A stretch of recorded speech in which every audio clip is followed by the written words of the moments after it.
No, no, you're good. Don't apologize for that. Yes.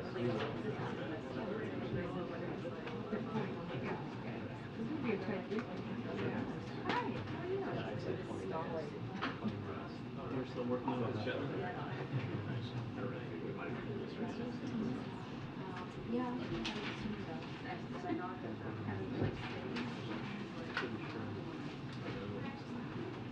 Did you want to Yeah.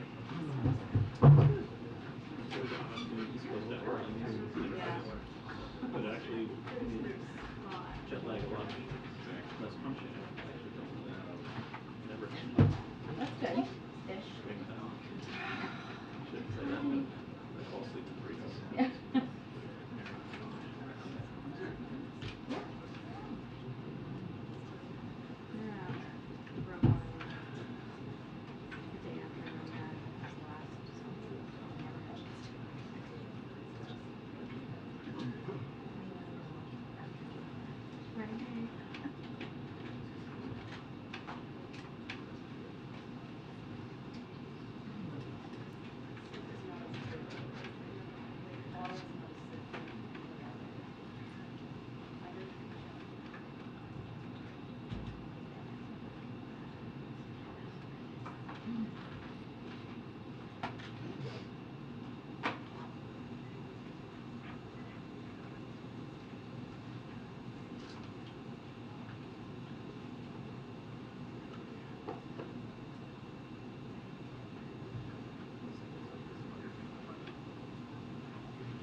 Hi, everybody. Hi. Good afternoon. 2 things for you at the top. I want to provide you with a brief update on where things stand with ongoing budget negotiations. The President's negotiating team has had productive discussions with the Speaker's team, and those discussions continue. You've heard all the congressional leaders make it clear that default is not an option. The President has said that, the Speaker has said that, and we want the American people to understand that as well. Preventing default is not a matter of debate, it's basically the responsibility of Congress. What is up for debate, though, is the budget. And that's what these discussions are about. 2 very different fiscal visions for our country and our economy. The President's plan invests in America and grows the economy from the bottom up and the middle out. And it does that while reducing the deficit by nearly $3 trillion over 10 years by asking the wealthy and corporations to pay their fair share and by slashing wasteful spending on special interest. House Republicans proposed and passed a very, very different plan. They want to slash programs millions of hardworking Americans count on, while also protecting tax breaks skewed to the wealthy and corporations that will add $3.5 trillion to the debt. That's where these negotiations began. So look, the President and his negotiating team are going to continue to fight for the President's vision and for his priorities, and they're going to do that in good faith. At the end of the day, everyone understands that the only way to move forward here is with a bipartisan, reasonable agreement on the budget that can win support from both sides, from both Democrats and Republicans in the House and in the Senate. So there's no alternative to this. This is the path that we need to take, and that's what we're focused on to make sure that we're getting things done for the American people.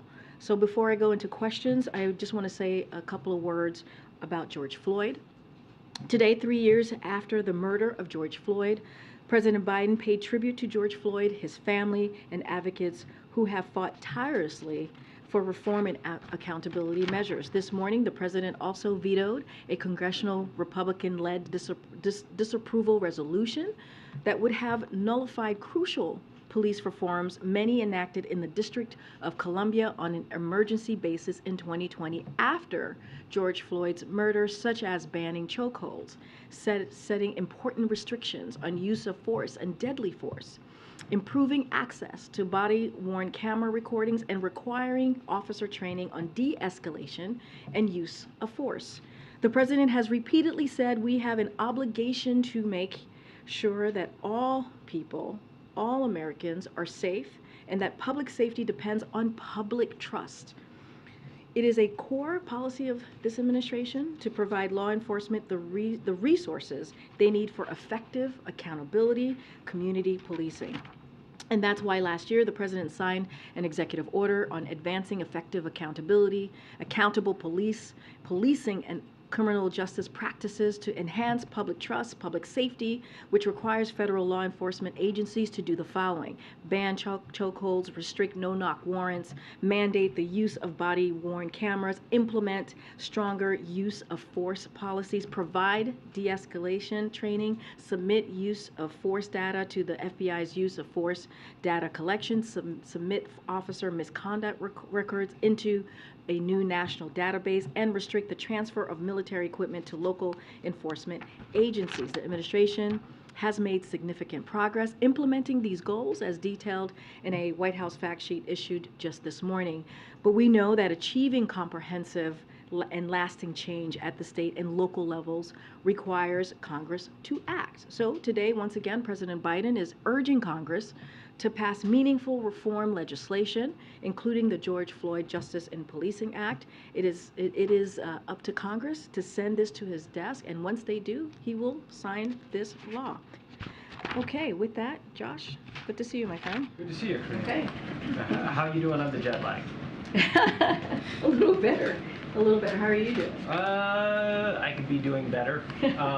Jet lag is real, folks. So two questions, Yes. two subjects. First, given the status of the debt limit talks that you just outlined, should Congress and President Biden both be in D.C. this weekend? Look, and I've got this question. I can only speak for the president. I can't speak for the speaker and how he chooses to move forward with Congress. What I can say is that the president could deal with this issue anywhere he is, and so I'll just leave it as that. Secondly, the Supreme Court said in a ruling today that wetlands can only be regulated under the Clean Water Act if they have a, quote, continuous surface connection to a larger regulated body's water. Does the White House agree with this view? So a couple of things. I know that this decision was clearly made, as you just laid out today. So look, the way that we see it, it aims to, the court's decision today aims to take our country backwards. It will jeopardize the sources of clean drinking water for farmers, businesses, and millions of Americans. Look, the Clean Water Act is the reason why America's lakes today are swimmable, why we can fish in our streams and rivers, and why safe drinking water comes out of our taps. So it was passed, as we all know, by a bipartisan majority in Congress back in 1972, and has since been used by Republican and Democratic administrations alike to protect our nation's land and water. So our legal team, as you can imagine, as you all know, is carefully reviewing the decision, and we'll have more to say on this soon. But know this, that President Biden will use every legal authority available to him to ensure Americans in every state have clean water, and so clean water, and it not just clean, but also certainly safe to drink. So that is going to be our priority. Go ahead.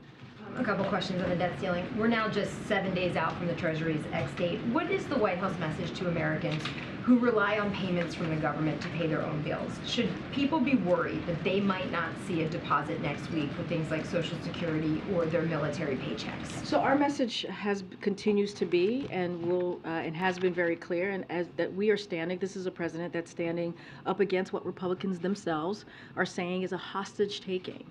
and threatening a default that would cause a recession, cost up to 8 million jobs, and increase costs for all Americans. That's what the president is fighting for. That's what we want to make sure Americans know. This is what we've been trying to do these past couple of weeks.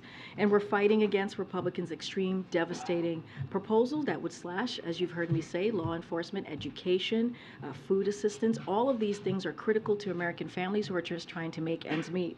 So what the people should know, what the American people should know, that we are not taking any hostages here. Default is not an option. We want to reduce the deficit, which is why the president made sure to make that a priority in his March 9th budget that he released for fiscal year 2024, which is decreasing the deficit by an extra $3 trillion on top of what he has been able to do, $1.7 trillion in the first 2 years, again, a historic number. And we are negotiating with Republicans in good faith. And as I mentioned yesterday, and as the president mentioned on Sunday, we offered an additional cut to the spending of $1 trillion on top of the $3 trillion that we mentioned in our budget, the president's budget on March 9th, and on top of what we've been able to do the first 2 years. So that's our focus. We're fighting for the American people, and that's what we're going to continue to do. When Americans hear default is not an option, can they also hear a guarantee from the White House that the government will be able to deliver their deposits next week? We're going to do everything that we can to make sure that default is indeed not an option. And here's not just from us. We heard from all four leaders in this week, from Speaker McCarthy as well as the president, say that default is not an option. So that's what we're moving towards. Good. Thanks, Karine. Has the president spoken with Speaker McCarthy since their meeting on Tuesday? I don't have a call to preview for you at this time. Okay. Well, why haven't they talked? The president is giving negotiators the space and the time to negotiate. We see their conversation as being productive. I can let you know, and some of you may already know this, they met virtually. The negotiators on both sides met virtually at 11:30 this morning, and we see this as a productive conversation, and it's moving forward in hopefully in the path where we would see a bipartisan, reasonable budget negotiation. As these negotiations have progressed, there have been some concerns from progressive lawmakers about what the White House might be willing to give. Today, Congressman Jamal Bowman told my colleague Manu Raju that we don't negotiate with terrorists globally. Why are we going to negotiate with the economic terrorists here that are the Republican Party? And he said he's very concerned that the president will give in to Republican demands for spending cuts. So what kind of assurances can you provide Congressman Bowman, perhaps Democrats across the country who are concerned that this White House is going to allow spending cuts, not just a freeze? So here's the thing. The president is fighting to protect clean energy manufacturing. He's fighting to protect health care. He's fighting to protect student debt relief and to lower costs for prescription drugs and save the government money. That is what the president is fighting for. That's what you saw in his March 9th budget, and that's what he's going to continue to do. He's fighting against proposals that take away health care and increasingly put people in poverty, American people in poverty. And so you saw this, well, the president said this on Sunday. He's not going to agree on a deal that protects a $30 billion tax break for big oil, which made $200 billion last year, while putting health care for 21 million people, 21 million Americans at risk by going after Medicaid. He's not going to agree to a deal that protects $200 billion in subsidies for big pharma. You heard us say that. And cuts over 100,000 school teachers and assistants and 30,000 law enforcement officers. We've been very clear about that. And so we have laid out what the president is fighting for, and he's going to continue to do that. What I'm not hearing here, though, is that you're not ruling out cutting spending beyond this current fiscal year. What I've said, and I've been very clear, we're just not going to read out I'm not going to negotiate from here. I'm not going to read out conversations that we have from here. What I can say is lay out what the president said on Sunday. He's been very clear what he's fighting for: health care, right, clean energy, manufacturing. He's fighting for to make sure that a student debt relief exists. All of those things are really key to what the president is fighting for. He is not for taking away people's health care. We're talking about 21 million people. He's not for that. And pushing people into poverty? No, he's not for that either. So I'm not going to get into specifics of the negotiation, but that's what the president has been very clear on. Is the president confident that he can deliver the necessary Democratic votes on any deal that he agrees to with Speaker McCarthy? So look, a little bit about that. Look, I'm not going to get to speak to exact number, right? That's not something I'm going to do from here, but the president and the speaker have said the only way forward is to have a bipartisan, reasonable budget agreement that's going to need both Democrats and Republicans in the House and in the Senate. And if you look at votes during the Trump administration, 70 to 200 House Democrats voted to prevent default. Each time it came up during Donald Trump's tenure as president. And of course, the Senate requires 60 votes, as we all know, which will be necessary, which will of course mean that you need a bipartisan vote in the Senate. So we know this vote will require, again, Democrats and Republican votes, so which means that when you negotiate, when these negotiations happen, both sides have to understand that neither side is going to get everything that they want. And so that's what we're working towards. That's what you've been seeing from the negotiation team. Okay, Joey, and then I'll come back down. Karine, Treasury Secretary Janet Yellen yesterday said she would be soon providing a more precise X date for default. Has the White House gotten any indication from Treasury of what that date could be? No, we have not. That's something for that's something for the Treasury Department too. Is the White House operating under the assumption that a deal needs to be approved by June 1st? Or? What I can really say about that is I can refer you to Secretary Yellen, who has said that it would be as early as June 1st. And today said, and then recently said it would almost certain be June 1st. I could just only refer you to what she has said previously, most recently, I think earlier this week.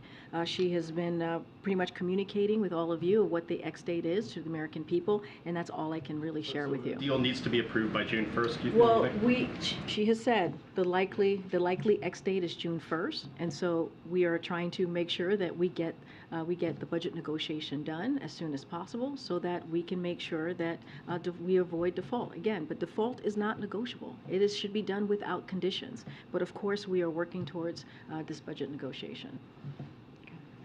Thanks, Karine. Rep. Kevin Hern, who leads the largest Republican caucus, told Reuters earlier today that he believed a deal to raise the debt ceiling was likely by Friday afternoon. Can you comment on? I don't have a timeline for you. We want this to be done as soon as possible. That's why the negotiators have been working around the clock, 24 hours practically, to get this done. I just mentioned they met at 11:30 virtually, and of course this is a priority, and we certainly see the urgency of getting this done as soon as possible. But as it relates to the debt limit, this can be done, as Shalonda Young said at this podium, the OMB director. She said you can write this up in 5 minutes and get this done. You can write the piece of legislation in minutes and get that done and make sure that the Congress does its constitutional duty. It's not a hard thing to do.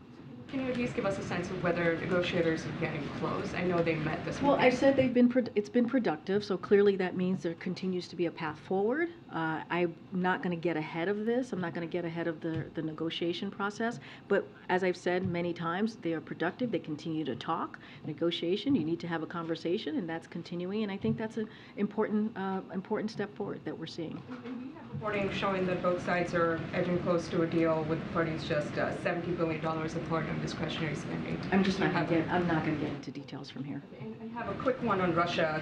Russia's moved ahead on Thursday with a plan to deploy tactical nuclear weapons in Belarus. This is the first such deployment since 1991. Does the White House have a comment on that? So look, we've seen the reports of Russia-Belarus arrangement, and we'll continue to monitor certainly the implications here. We have not seen any reason to adjust our own nuclear posture. You've heard us say that before, nor any indications Russia is preparing to use nuclear weapons for Belarus. Speaking to that particular issue, this is yet another example of making irresponsible and provocative choices. So we remain committed to collective defense of the NATO alliance, and I'll just leave it there. Okay, Karine, when you say that default is not an option, is that equal to guaranteeing that there will be a deal? Or is there a viable plan B? So what I can say is this is the only option that we have is for Congress to do its job, for Congress to deal with the debt limit. That's the only option in front of us. That is the best option for the American people. That's the best way to make sure that our economy doesn't get turned on its head, that we don't get a situation where we potentially lose up to 8 million jobs or devastate retirement accounts. That is not an option. So we're being consistent here. We've been saying that they need to do their job. It is their constitutional duty. It's been done 78 times since 1960. That's what we're saying. As it relates to the budget negotiation, those are continuing. We want to make sure that gets done as soon as possible as well. It is important for the American people to see what we value and what we see in a bipartisan way that we're going to present to the American people, clearly also to Congress, so that it can get both Democrat and Republican votes. So if there is not a deal, there is no plan B? What I can say is the only option right now is for Congress to do their jobs without conditions. That is the way that we need to move forward as it relates to the debt limit. And one more on something the president said during his news conference. He suggested that MAGA Republicans may use default for political gain. Does he include Kevin McCarthy in that? So look, we are working in good faith with Kevin McCarthy right now and with his team. And the hope is that that continues, right? The good faith conversations to deal with the budget, to deal with the budget negotiations. So that is something that I would say. As it relates, you heard me talk about specifically about what some House Republicans were saying yesterday, and what we wanted to make sure is that we laid out the facts. And that was coming from the House Freedom Caucus, and you heard them argue against preventing default and against negotiating for a bipartisan budget agreement that is actually in violation of what the Speaker has said he wanted and what the Speaker has said he's committed to. So we're going to flag that for all of you. We're going to flag that for the American people. But the Speaker was very clear last week. He said, actually this week, he said that when it comes to default, it's off the table. Thank you. Okay. Thanks, Karine. First of all, a housekeeping question. It's been a few days since we've heard from the president directly on the state of negotiations. I'm wondering if we might hear from him either in the Rose Garden here shortly or later today to offer an update on the... I would say stay tuned, my friend. Stay tuned. I'll consider that. To follow up on Weech's last question, the former president is in the area. He was spotted on... Which one? Former President Trump. Okay. There's a few formers out yes, there, so you have to be clear. He was spotted across the river at the Live Golf tournament that's coming up this weekend here in the area, and a reporter from the New York Times covering the tournament spoke with him, and the former president showed, in fact, that he had recently spoken with Speaker McCarthy, said that they had a little quick talk, and he predicted that the debt talks were going to be, getting a deal would be harder than people were expecting. I wonder if the White House has a reaction to the fact that the current speaker is speaking to the former president at the time his team is talking to the current president. The speaker is allowed to speak to whoever he chooses and wants to speak to, so I'm not going to certainly dive into that or step on that. What I can speak to is what the speaker has said very publicly himself just this week, that default is off the table. We are continuing to have productive conversations. Negotiations continue. Again, I just mentioned how the two teams met this morning virtually at 11:30. That is a good sign. That is a good sign that those talks are certainly continuing. And look, we have said we think there's a path forward. There's a path forward to a bipartisan, reasonable budget agreement.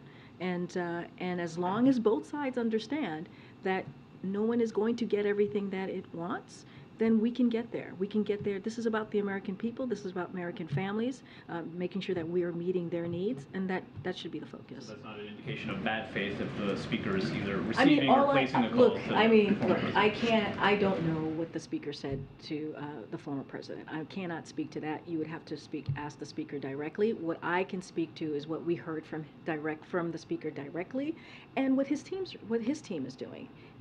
We are continuing to have these good faith conversations.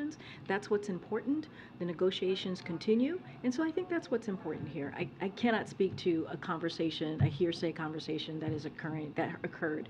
I just can't speak to that. And another topic, as I was following Twitter last night during the announcement of Ron DeSantis and his candidacy, it appeared that there were some members of the president's team who were doing the same and maybe enjoying a little bit of the glitches that appear to be happening. I wonder if you Was have there a a glitch? reaction to that, but also to the fact that Elon Musk is offering this platform to a potential leading Republican candidate for the office. Would the president consider doing the same on that same platform? So look, I'm not going to speak to Twitter and their operation as a private company, just not going to do that from here. As you know, we follow the law here. This is an administration that cares about the law and about certainly not using taxpayer money to campaign from here. That is something that we've been pretty consistent.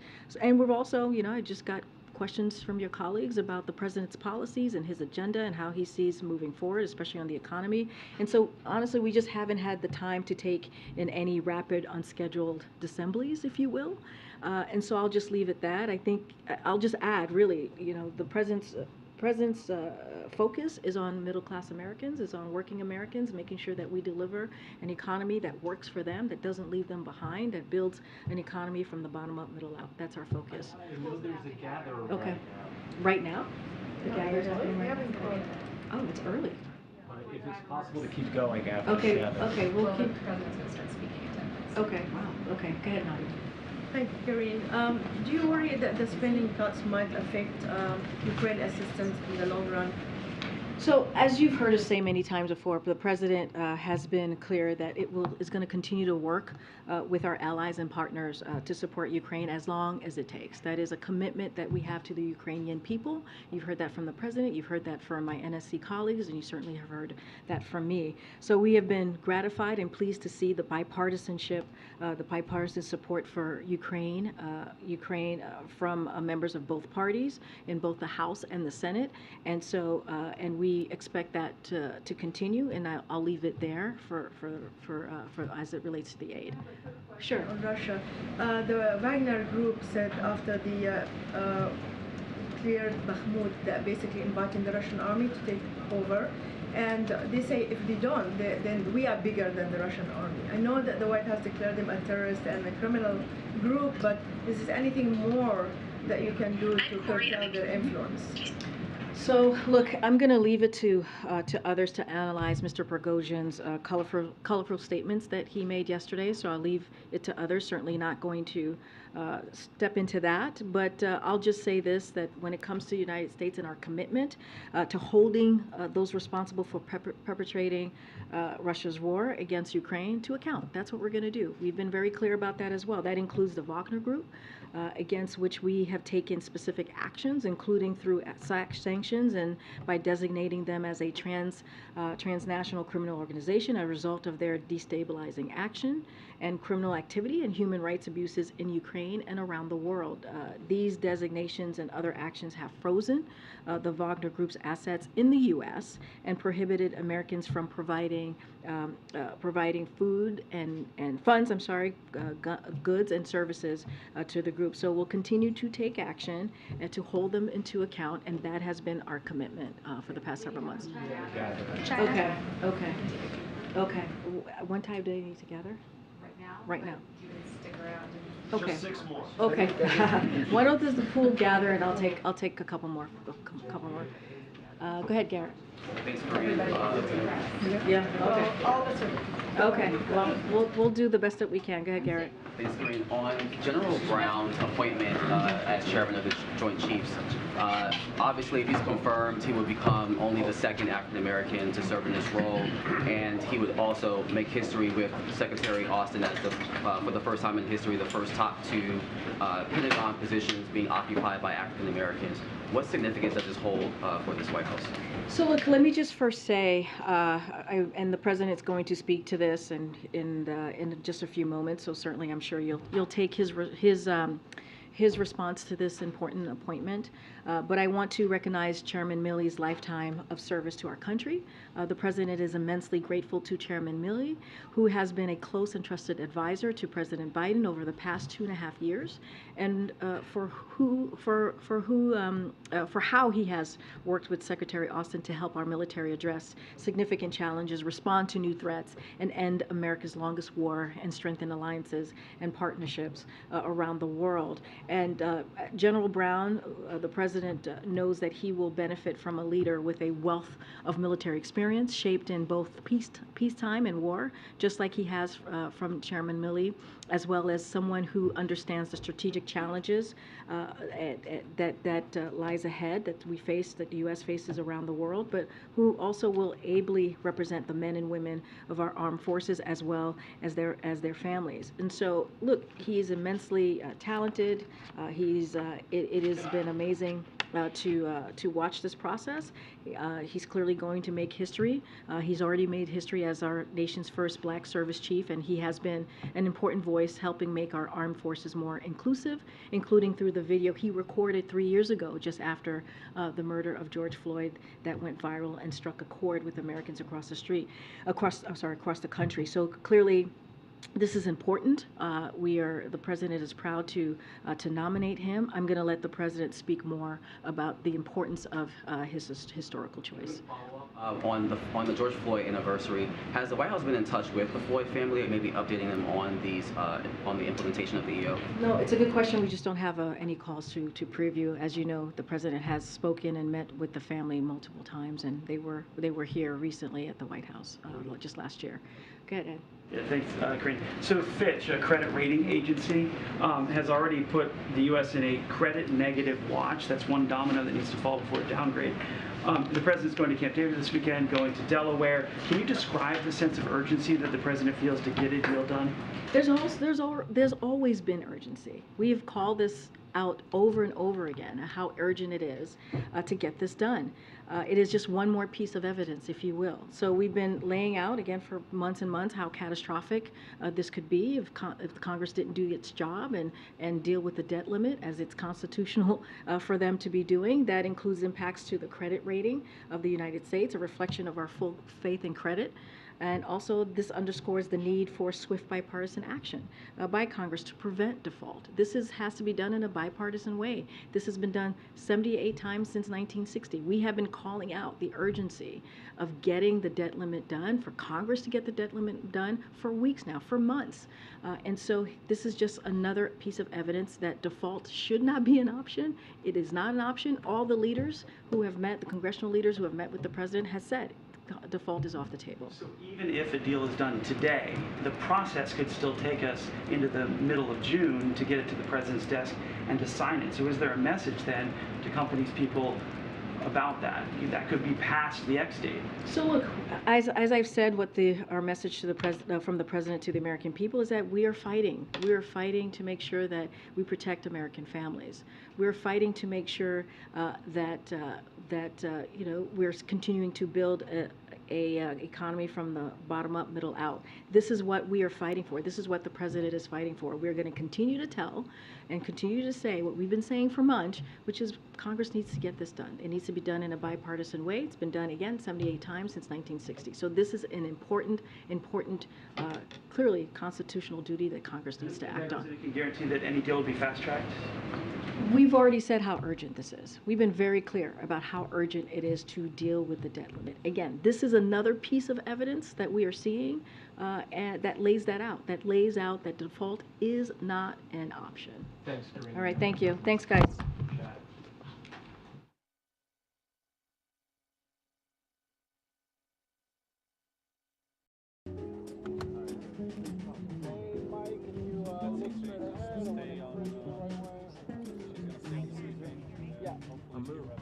Gently. Oh, that's gently. Yeah.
promotion.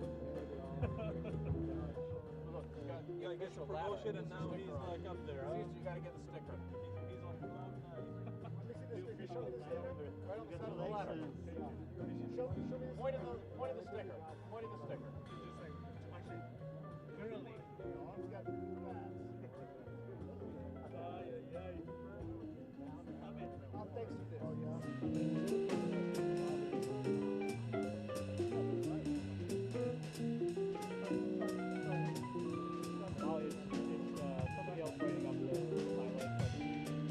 No, that's me. Why? We'll talk about it when we get back in. Oh, okay. I was like, do you need it shortly? Because No. I haven't started. I think for one shot at Elon Musk probably was like the reason for everybody to. Oh, I'm gonna put it on. On Fantasy. She, I was gonna say she didn't comment that she didn't give us this, but this is gonna tell her. What was the like? She said something about I forgot. I couldn't remember either the term. So technical, but it was. I thought it was a good shot. Is there anything for you?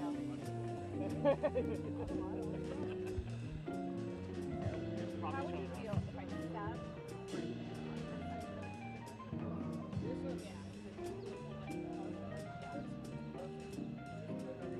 I mean, you can stand there. I want to get one shake off.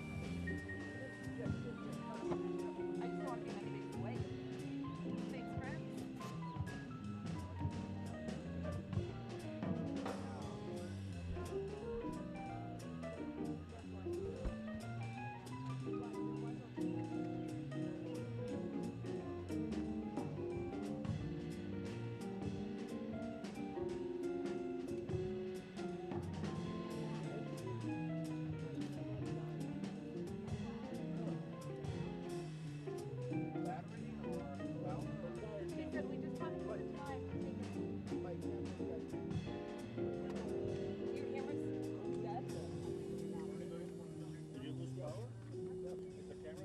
Do you want me to run in?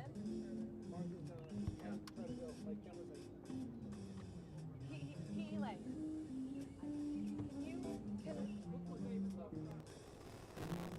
thank you, Mark.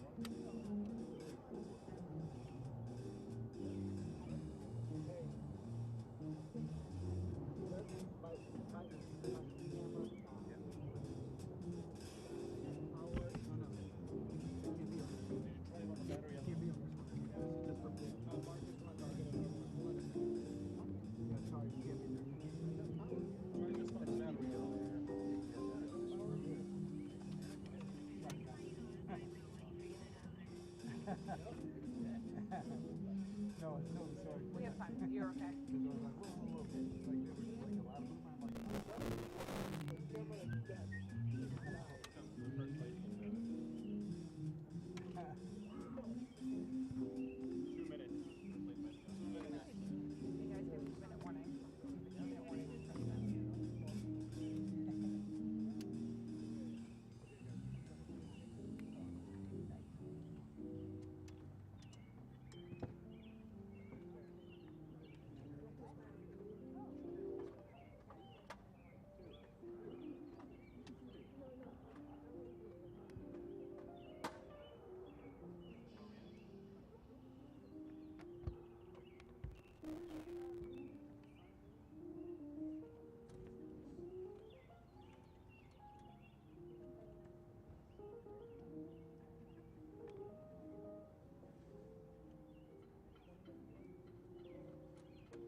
Distinguished guest, the President of the United States, accompanied by the Vice President of the United States, Secretary of Defense Lloyd Austin, and General Charles Brown, Jr.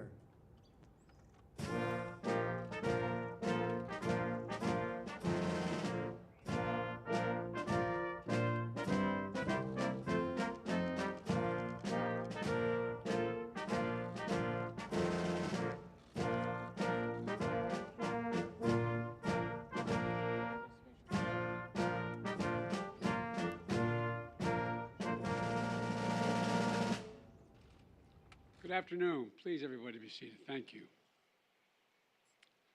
Before I begin, I want to address ongoing budget negotiations with congressional leaders. I'll be very brief. Speaker McCarthy and I have had several productive conversations, and our staffs continue to meet as we speak, as a matter of fact, and they're making progress.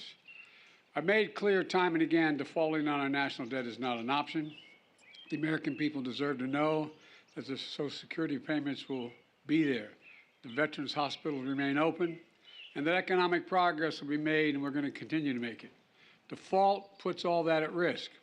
Congressional leaders understand that, and they've all agreed there will be no default. And it's time for Congress to act now. Now, I want to be clear that the negotiations we're having with Speaker McCarthy is about the outlines of what the budget will look like, not about default. It's about competing visions for America. Under my administration, we've already cut the deficit by $1.7 trillion in our first 2 years. But Speaker McCarthy and I have a very different view of who should bear the burden of additional efforts to get our fiscal house in order. I don't believe the whole burden should fall on the backs of middle class and working class Americans. My House Republican friends disagree. Instead, Republicans passed a bill that would make huge cuts in important programs that millions of working and middle-class Americans count on. Huge cuts in the number of teachers, police officers, Border Patrol agents, and increased wait times for Social Security claims. And I won't agree to that. I put forward a proposal that will cut spending by more than $1 trillion that freezes spending for the next 2 years. That's on top of the nearly $3 trillion in deficit reduction I previously proposed through a combination of spending cuts and new revenue raisers. I propose making the wealthy begin to pay their fair share, which will reduce the deficit, but it won't cut programs for hardworking Americans depending on it, those funds in order to continue big tax returns for the wealthiest Americans, America and America's largest corporations. But we can reduce the deficit both in short term and long term with a combination of spending cuts on programs that help big oil and big pharma by closing tax loopholes and making the wealthy pay their fair share. I've reduced the deficit, I said, $1.7 trillion in my first 2 years without raising a cent and raising taxes above anyone making less than $400,000. The economy is growing. The only way to move forward is with a bipartisan agreement, and I believe we'll come to an agreement that allows us to move forward and that protects the hardworking Americans of this country. Now, for the reason we're here. I'm sure you didn't come to hear that. Vice President Harris, Secretary Austin, Representative Calvert, Representative Calhoun, Calhoun's not here, McCollum. And I want to thank you all for joining us. And Chairman Milley, I want to start by thanking you. I really mean it, for your years of service as chairman and for your lifetime of selfless commitment to our country. And I also want to thank your incredible wife, Holly Ann, and your 2 children, Peter and Mary. You know, your family has served alongside you every single step of the way, and our entire country is grateful. As chairman, you've led our military through the most complex security environment our world has faced in a long, long time. And we've strengthened our alliances from NATO to the Indo-Pacific and built new partnerships like AUKUS. We've anticipated new threats in domains like space and cyber.